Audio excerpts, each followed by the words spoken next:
Super Cub is a 12 episode light novel adaptation. The best way that I can describe it is a cozy anime. Like we have cozy games, which mostly turn out to be just farming games, but this one is the equivalent of that. It's a very cozy, relaxing, slice of life, cozy anime. If I were to give it a comparison, it would be with Laid Back Camp. If you have watched that one being all about camping, camping gear, camping etiquette, and so on, and location and stuff, well, this one is being about the cub, and the cub being the mark of the motorcycle. It's mostly very many people could confuse this with product placement. Pushing a product, flashing the logo and such of the product, so to incentivize you to buy it. But I don't. In both of these cases, both Laid Back Cat and Super Cup, I don't view this as product placement. I mostly view it as educational. Like, let's just start a little bit with the story of Super Cup. Well, our story begins with our girl Koguma, who is just going through the motions of everyday life, just going to school, going to home, school, home. That's pretty much her routine. Maybe once in a while doing groceries, but she doesn't have any hobbies, friends. Like I said in the beginning, just going through the motions. So she also says to us in the beginning that she has no no parents, she has no hobbies, and she has no money. And if you watch all 12 episodes, you would know that she's playing with us two truths and a lie. Because the part of her not having parents, that's true. The part of her having no money, that's a lie. And obviously, the part of her having no hobbies is true. So, and the reason because I said she's saying she has no money is a lie is because she, during the course of all 12 episodes, she is shown not wasting, spending money on stuff that is not I won't say it's not essential, because her where she lives is not far away from her school that she has to buy a motorcycle. She was perfectly fine using her bike to get to school, but she got so enamored with that the cub that it was in a discounted price, and she did buy it. Now, during all 12 episodes, it's never revealed, even though she's always saying, "Oh, I have no money," and she being a little bit stingy or being very frugal in how she spent her money. I have no idea where she got her money. At first, I thought to myself that maybe she is in a government program, like foster care or something, but it's I don't know, just some type of government program. But after a little bit of episode, I thought to myself, maybe the part of her parents dying, yes, is true, and maybe it's a different uh either a close relative or a distant relative that is financially supporting her through her apartment and maybe giving her an allowance or something.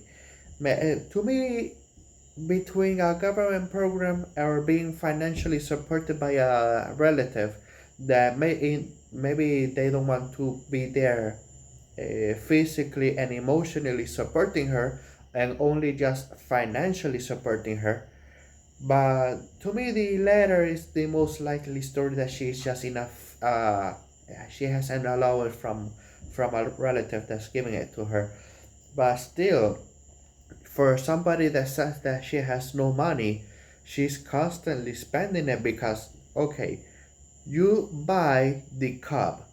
It's not just you buy it and that's it. No, you have to do oil change, you have to refill the gasoline, and later on in during the show, the 12 episodes, she has to prepare to for winter, which this is a little bit in the educational side because I don't ride motorcycles or anything like that.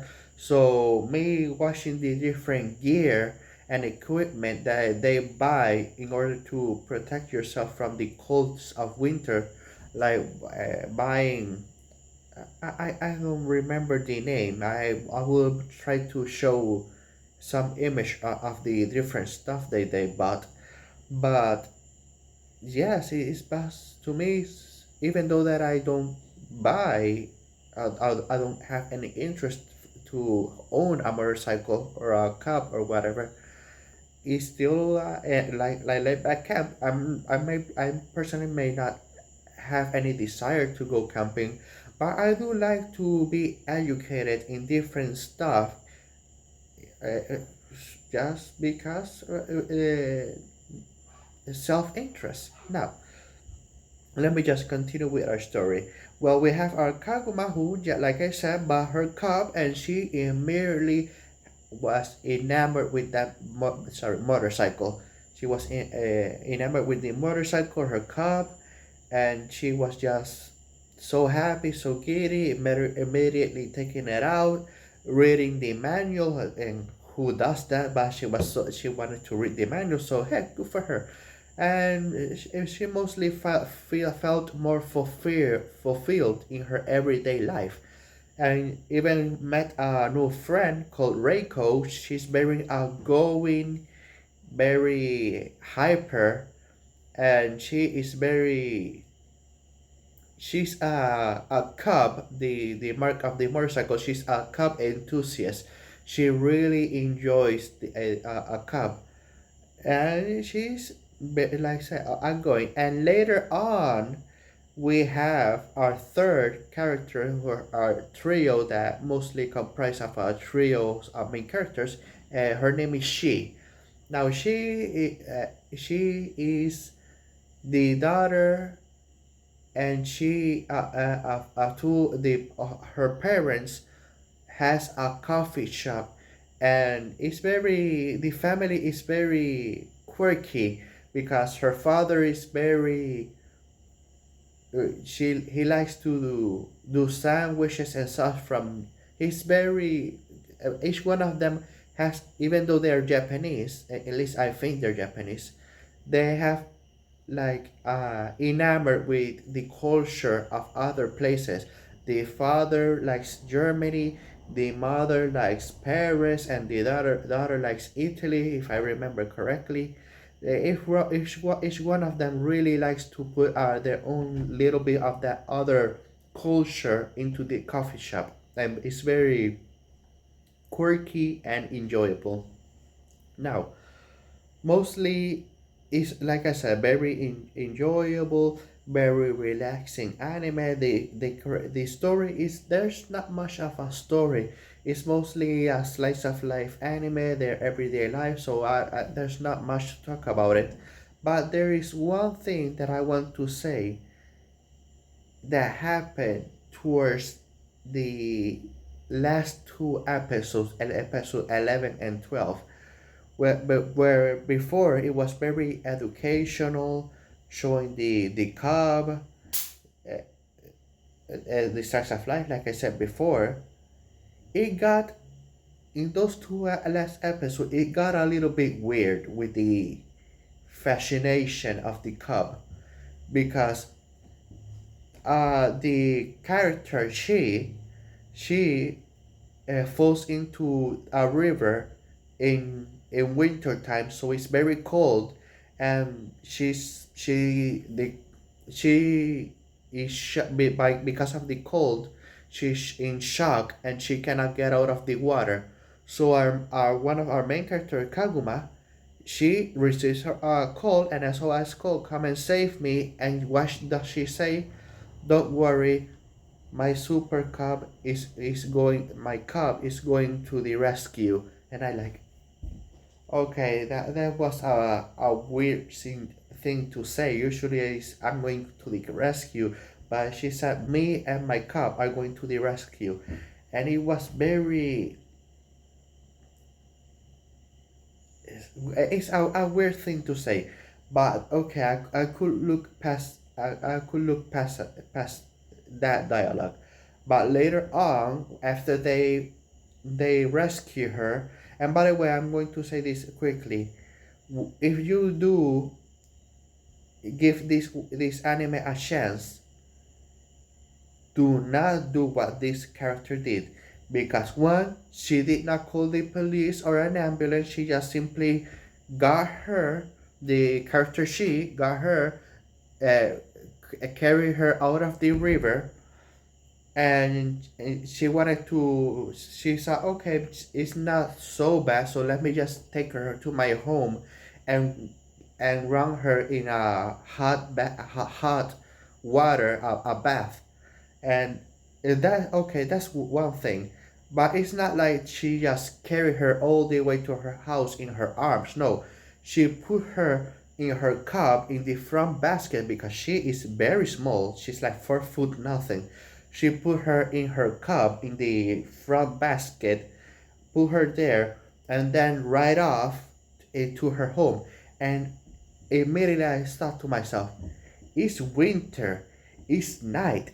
Even if she's not, even if she's out of the water, she's riding, even no matter how close it is to her house, she rides to her house, and obviously she's right there in the front basket. She's going to be having, right, coming right out of the water. She's gonna have cold wind blasting her entire body. That's going to be very, very dangerous, and very, especially somebody who just came out of a freezing cold water in the winter at night. Don't do that. That's very dangerous. But this is anime logic. Obviously, they managed to go to their home. They run her a hot bath.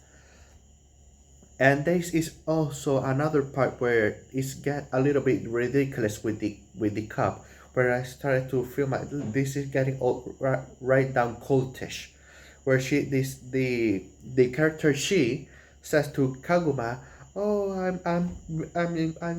scared of winter. Please make it your cup, make your cup be spring again." And I'm got, it's a cub. It's a motorcycle. It's not magic. What are you saying to, oh, make your cub make a spring again? It's and they did say something similar in the 12 episodes, 12 episode, sorry, where yes, it was just, it's a cub, it's a motorcycle. They were in those two last episodes, even though it was only one or two pieces of dialogue. To me it was very like a whiplash to me, because during the entire show it was very down to earth, grounded in a little bit of reality, but it got weird to me. Maybe if it's me, maybe I'm just reading into it a little bit too much, but to me those, it was weird. I'm gonna leave it there. Now, there's not much left to say. Like I said, the animation. Okay, let me just finish it here. The story, even with all those two last episodes, the story was still very slice of lifey, very enjoyable. The animation also very enjoyable, very stylized, especially with the chicks. I don't know why, because they in this anime they draw the certain characters their cheeks are drawn in a certain way that just makes you want to pinch them. They have a little bit of baby fat and you want to pinch them. Sorry about that. And let me see. There's not there's not comedy. So, and obviously this is a slice of life, ground school life, and there's no romance. Yes, it's very slice of life. Now I'm going to leave it here. I In the beginning I was going to give this one a 7, but those two last episodes were so weird to me. So just going to give this one a 6 out of 10. Is to me a 6 is a slightly above average. Slice of life anime, no romance, no comedy, just down to earth, relaxing. So this might not be for everybody, but give it a chance. If you like laid back camp, maybe you will enjoy this one. So I'm going to leave it here. Have a good day, have a good night, wherever you're from, and see you next video.